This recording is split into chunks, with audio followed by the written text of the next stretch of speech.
Yun. Ayos. Pasok.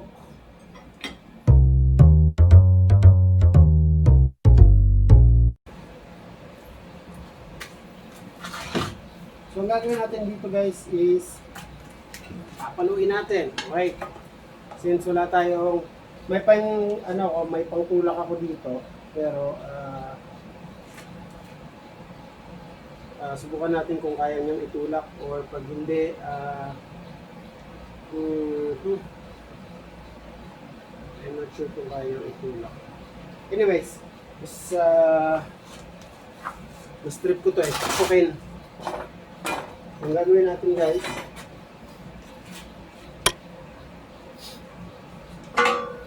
inin lang natin yan. Okay.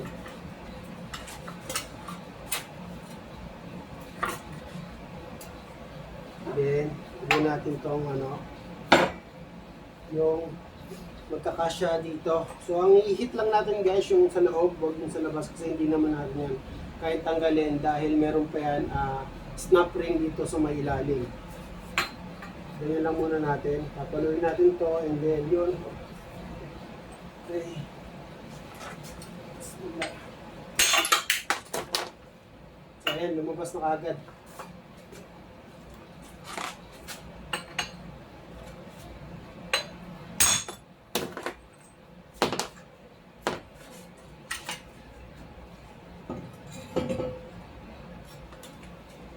Okay. So, ang gagawin natin dito guys, i-grind natin yan ng little, ng konti, then ipukpoy natin ng chisel para mabasag yung bearing, and then pwede na natin yan mahatak. Kung ayaw nyo naman ng ganun, kung meron kayong puller o yung pantanggal talaga dito, is mas mainam. Since wala tayo nun, so mano-mano.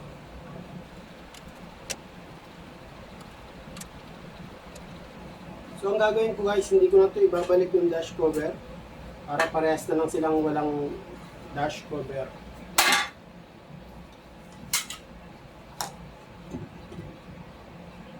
So kung napapansin nyo ito guys yung kanyang snap ring.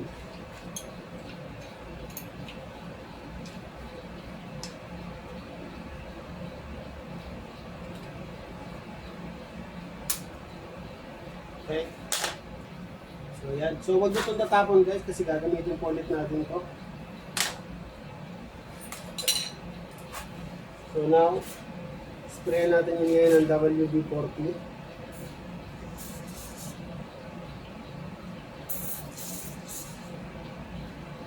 Para mag-penetrate doon sa loob ng ating bearing. So yun guys, habang tinatanggal natin yan guys, tanggalin naman natin itong ball joint. So, ang pagtanggal naman dito sa ball joint guys, ganoon din ang procedure. Tatanggalin lang din natin dito yung snap ring. May snap ring yan dito. So, ito rin yung isa sa nagbibigay guys ng lagatok sa ating mga sasakyan tuwing napapadaan sa hams or lubak. So, ito naririnig niyan. So, ito yung gastadong ball joint na. So, ando dito yung isang pinalitan ko doon sa may kabila. Ito masyadong malakas na to.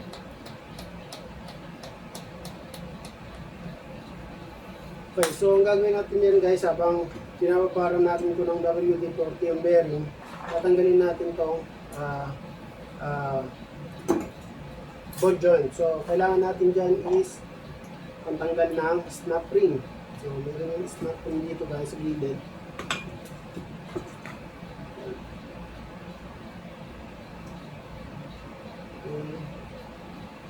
So, ingatan natin yung ating mata. So, yan yung snap ring. Tanggal na. So, pag natanggal na yung snap ring guys, ang gagawin naman natin is, since hindi na naman natin to i-reuse, ang gagawin natin, pwede na natin itong pupukin lang ng tornilyo, ng hammer. So, yan. Ng hammer. Yan, ganyan lang.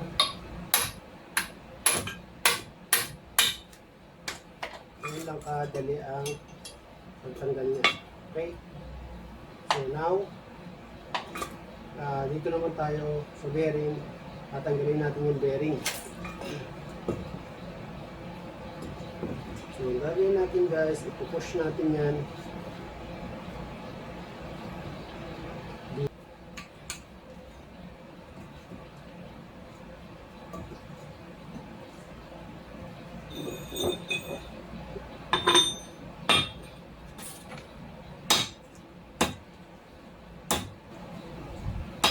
So lang guys,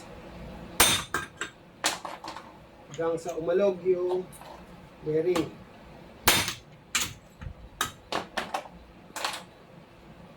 Yan.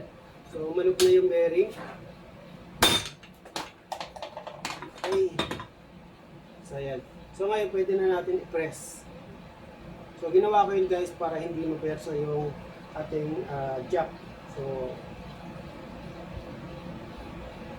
tulak na natin siya ngayon. So natupi siya kasi binersa ko yung sa kabila. Hindi ko muna siya binigyan ng binibrate, kumbaga pinalo bago ko siya i-press. Ayan. Kaya itong pangalawa, pinalo ko muna kung nakita nyo ulit. Pinagalaw ko muna yung bearing para hindi siya masyadong mapersa. So ayan. Now, pwede na natin siyang itulak guys.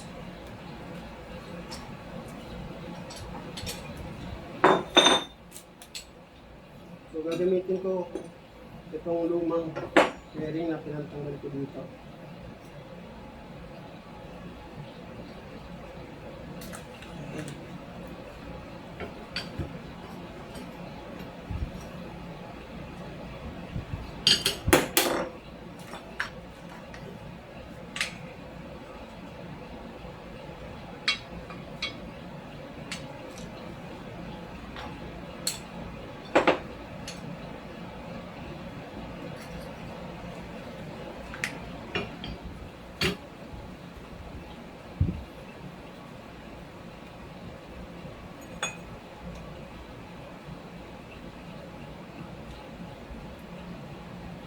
Na kailangan ko ng malaking bearing para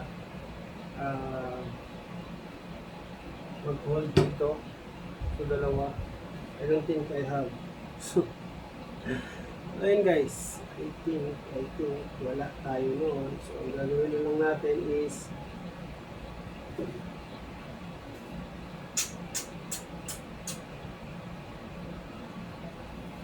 let's see, I can use this one first.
Paluin na lang natin.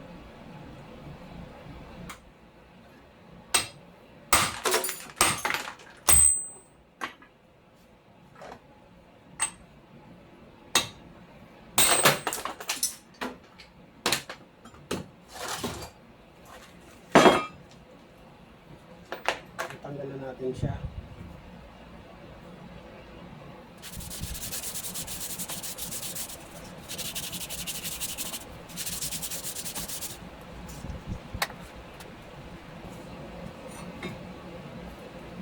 So yun guys, malinis na. Ang gagawin lang natin guys is kakasa yung bearing. But first, kailangan natin to siyempre i-grind, tanggalin tong natitirang piece ng bearing na inalis natin dito.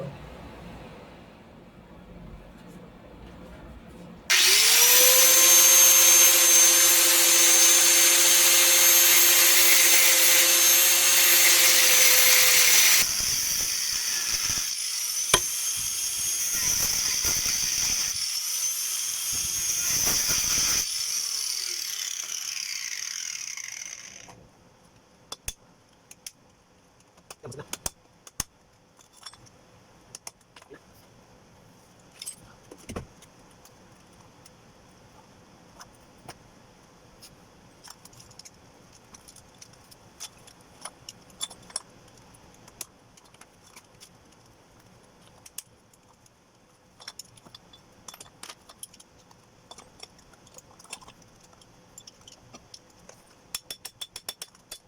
Guys, tapos natin na.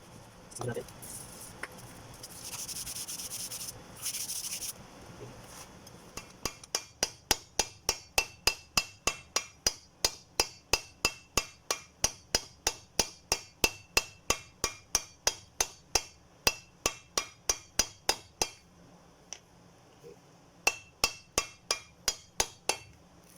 Kami ang bearing. Right? Then itong. Okay. Ito. So, nagtatak natin.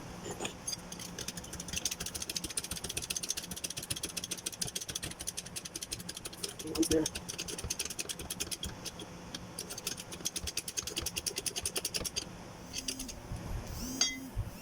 Basta ulit.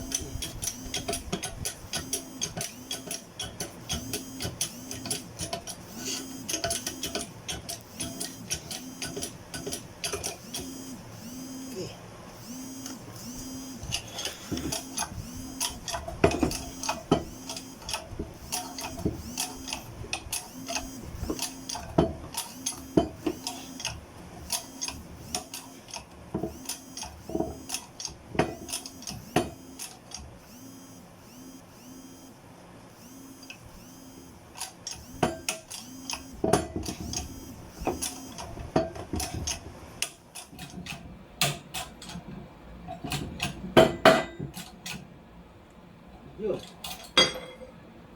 Ayos. Pasok. Yun. Okay, snap ring.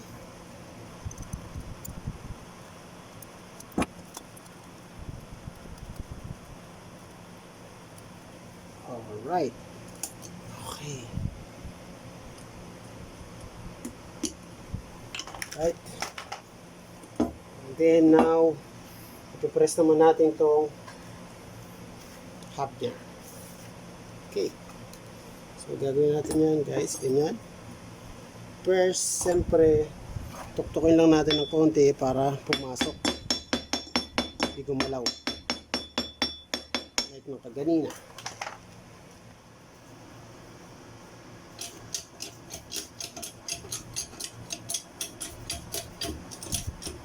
Okay.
Na.